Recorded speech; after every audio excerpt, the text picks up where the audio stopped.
previously during the investigation. These puppies are making me go to another town in the boondocks again. I didn't think you'd keep me waiting in the rain for so long. Welcome to Greenwood.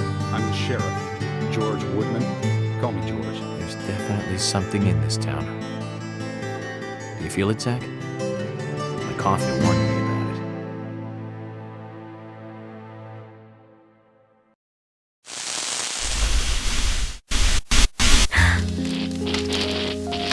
It's broken. I've been using that one for a long time. Why don't you get it repaired? This TV is important to you, right? It's got some memories attached to it, sure. I used to watch movies on this thing with your grandma all the time. Grandma liked movies?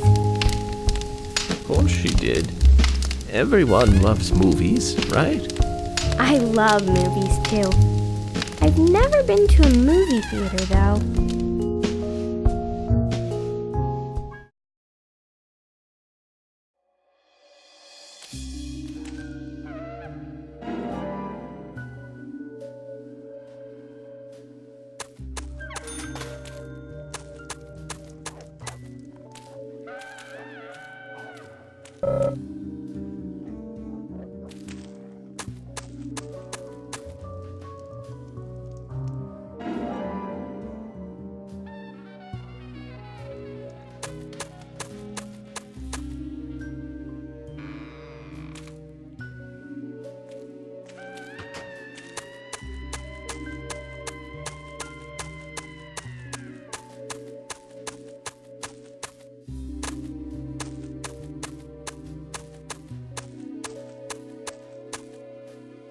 York!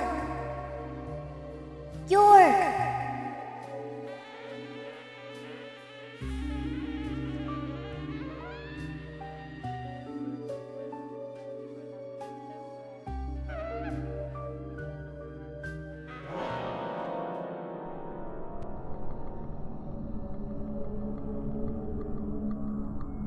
Don't breathe.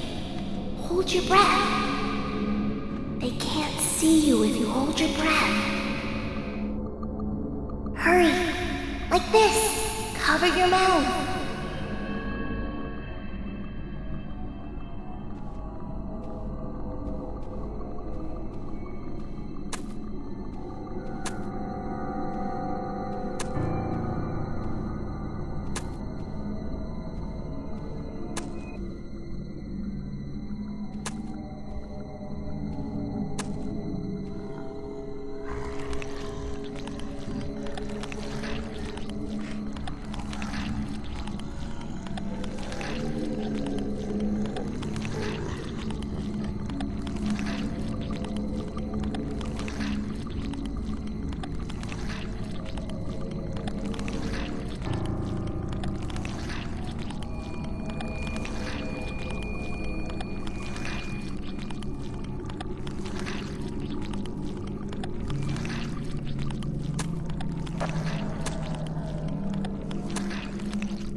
Who are you?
Zach, the symbolism in my dreams continues to intensify. A forest of red trees, a carpet with red leaves, a strange doll, and twin angels. But that child is what bothers me the most. I swear I've seen him before. I just can't remember where.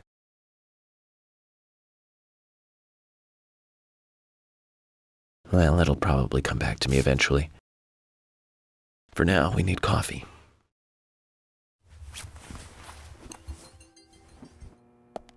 Let's head to the cafeteria, Zach. I hope they have some real coffee. I really need some coffee. Then we can head to the sheriff's office. There's a proper procedure for everything, right, Zach?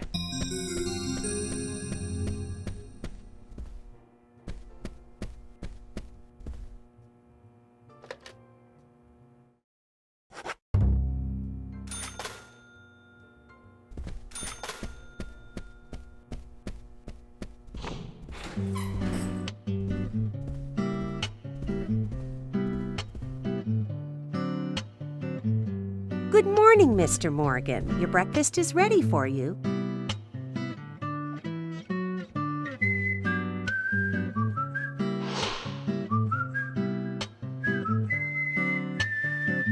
Thank you, Mrs. Polly Oxford. Just Polly is fine. Well then. Thank you, Polly. I'm starving.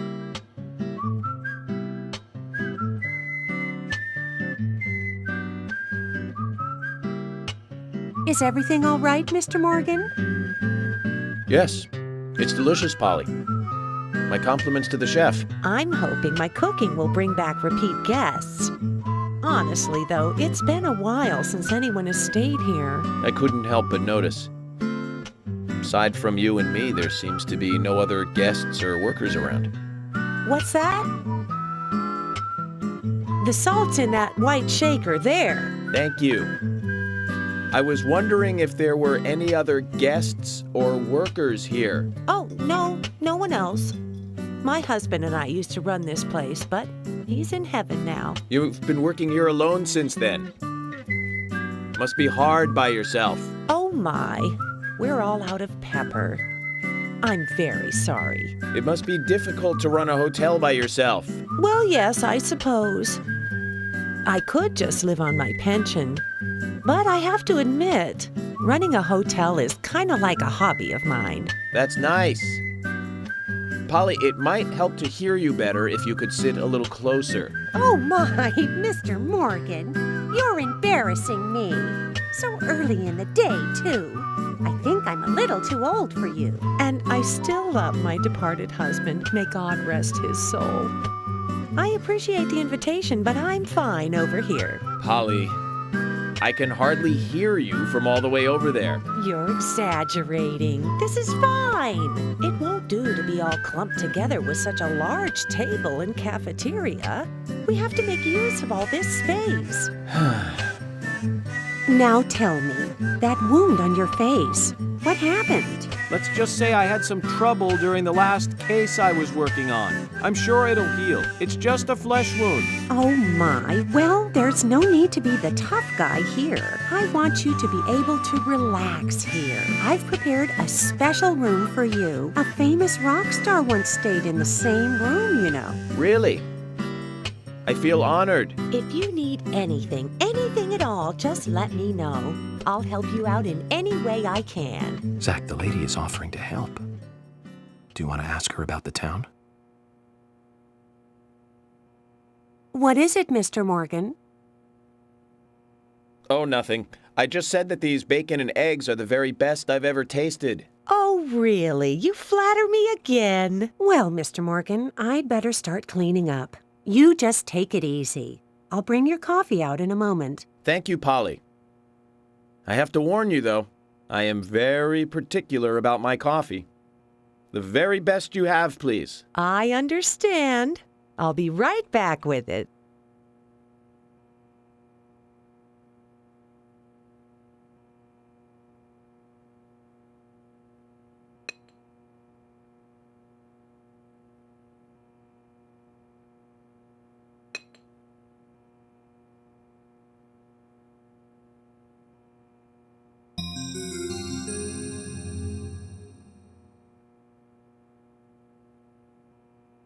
Did you see that, Zach? Clear as a crisp spring morning. F.K. in the coffee. I knew I could count on it. Never fails. Now then, let's get going.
A police car.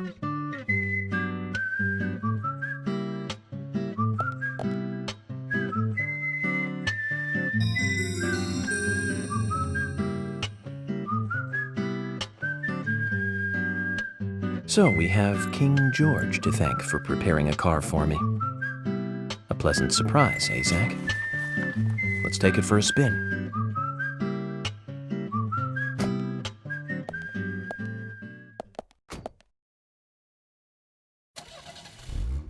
I have to tell you, Zach, this place simply amazes me. The keys were left on the front hood, and nobody stole the car. Values. This town has what the country needs. Values. Let's head over to the sheriff's department.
So, Zach, about those bonus features in DVDs nowadays.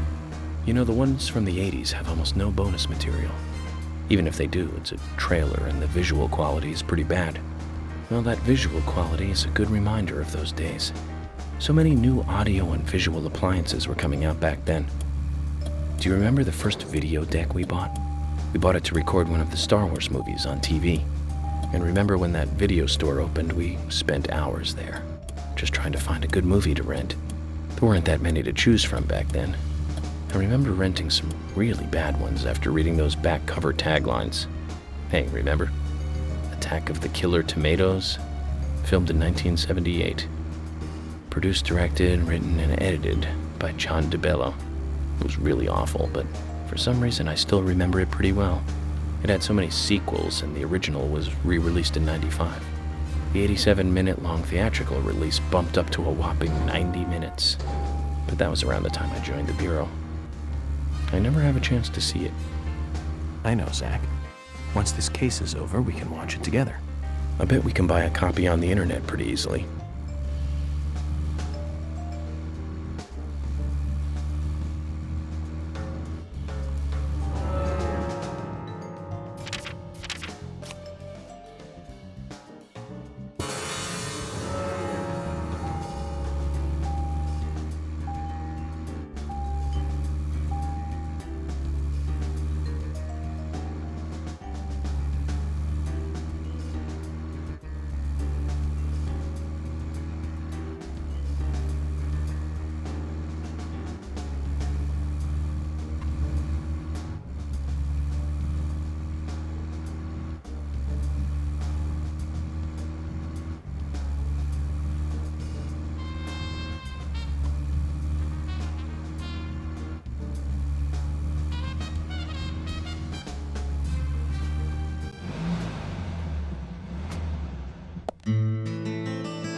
That's one fine building for such a small town.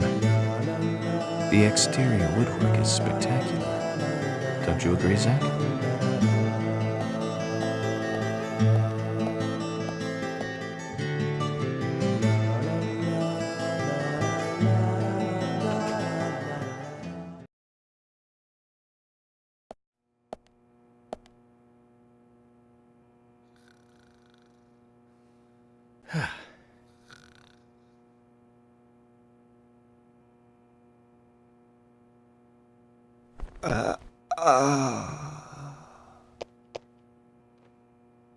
Pleasure to meet you, Agent Morgan. We've been expecting you. I'm Thomas McLean, the sheriff's assistant.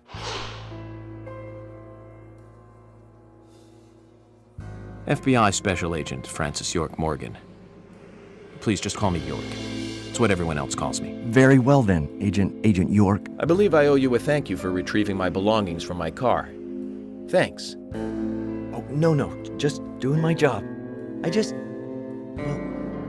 I want to help do everything I can to help the investigation. I just can't believe Anna was murdered. She was such a bright and lovely girl. Did you know her well? Well, no, not really. But it's a very small town. I'm sorry. It's just that this is the first really big case I've ever seen. I understand. Just try to relax. Can I have a look at Anna's file now? Yes, of course. The sheriff told me to let you through to the meeting room, but I've lost the key to the cabinet where the files are. Why don't you take a look around while I go look for it? Okay. Let me know when things are ready. Zach, Thomas appears to be the kind and sensitive type, totally at odds with the monarch. Almost a good setting for a cartoon.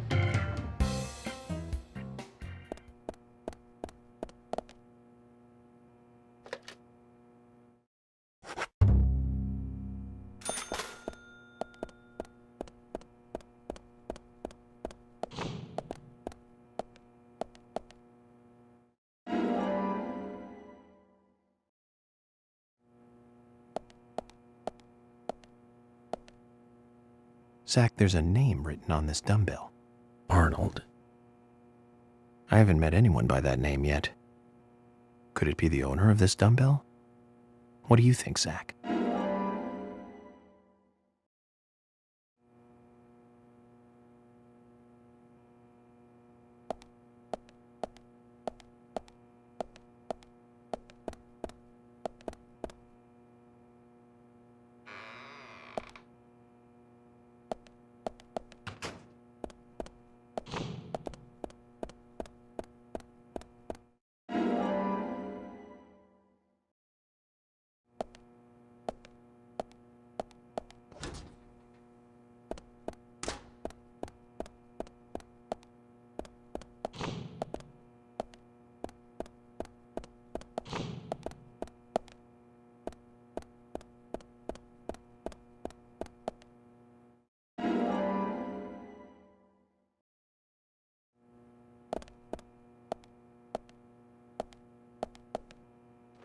A raincoat?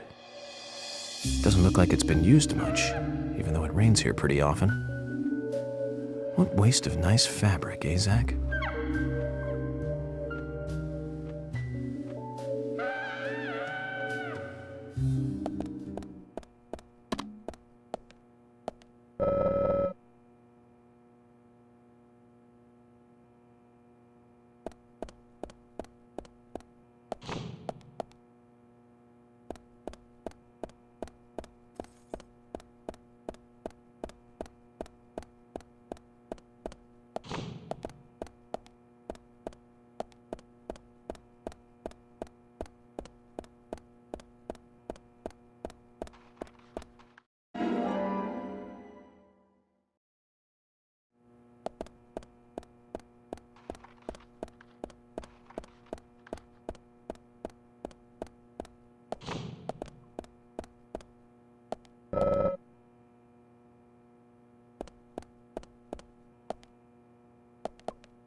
You found the key.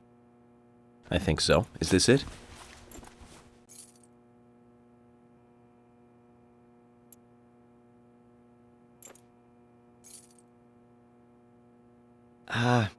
You don't know your squirrels, do you? This isn't the right key holder. This is a Siberian flying squirrel. It's closer to a land-based squirrel. The Siberian flying squirrel is larger than the southern flying squirrel and has a standing tail while the southern has a hanging tail. But we're looking for a southern flying squirrel right now. You sure do know a lot about squirrels.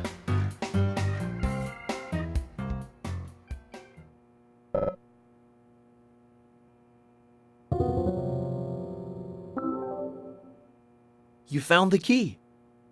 I hope so.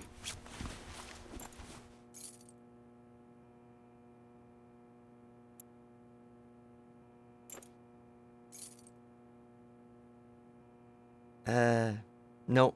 This is a sugar glider. Sorry, wrong key. The sugar glider is a small gliding possum. It has shorter hair and a longer, column-like tail. You can really see its muscle definition on this image, can't you? But we're looking for a southern flying squirrel right now. Zach, can you tell these things apart?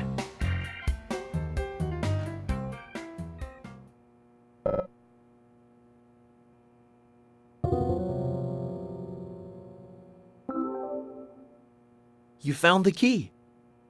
I hope this is the right one.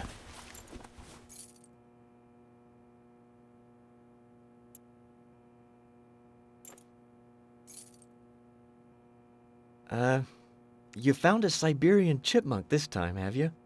Sorry, wrong key. A Siberian chipmunk? This species lives in northern Japan on the island of Hokkaido. They're actually quite a popular pet. So it isn't even a squirrel. But we're looking for a southern flying squirrel right now.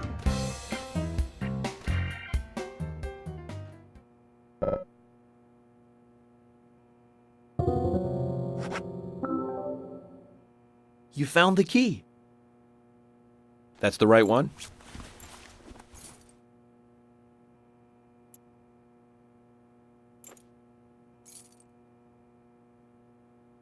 Yes, a southern flying squirrel. Thank you so much. I'll bring the files right in, so please go to the meeting room. Okay, I'll be waiting for you. Well, Zach, we just got here and we've cracked a big case already.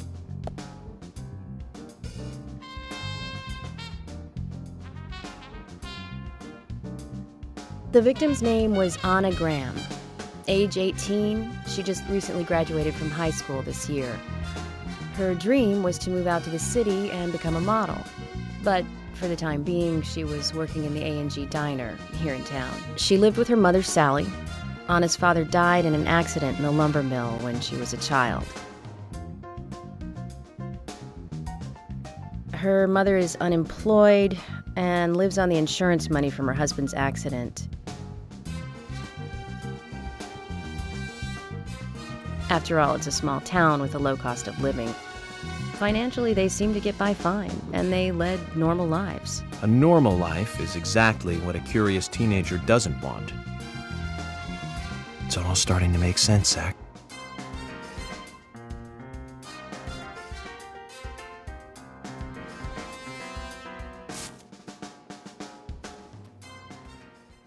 City folk, huh?